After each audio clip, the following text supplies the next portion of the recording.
Mahalin si Maria. Be blessed tuwing Webes. Ako po si Father Fiel Pareha. Tara po at magkapit pandasal na tayo.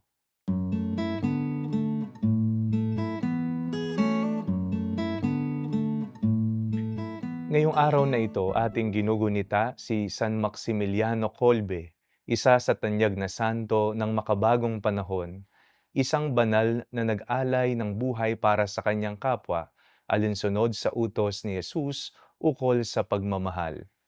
Ngunit isa sa matingkad ding bahagi ng kanyang kabanalan ay ang matimyas niyang pagmamahal sa Ina ng Diyos, kay Maria. Para sa kanya, ang debosyon sa mahal na ina ay nararapat para lubusang makilala at mapalapit ang isang kaluluwa sa Diyos. Ito ang magtutulak sa atin para maging kawangis ni Jesus or to be like Christ.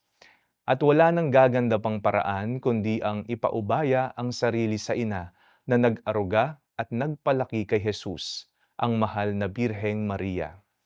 Kung nais nating maging katulad ni Kristo, hayaan natin ang ating sarili na mahulma sa spiritual na sinapupunan ni Maria sa tulong ng banal na Espiritu.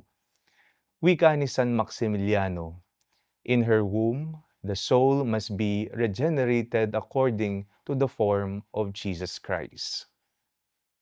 Manalangin tayo. Panginoon, palabungin po ninyo ang aming pagmamahal sa iyong mahal na ina. Amen.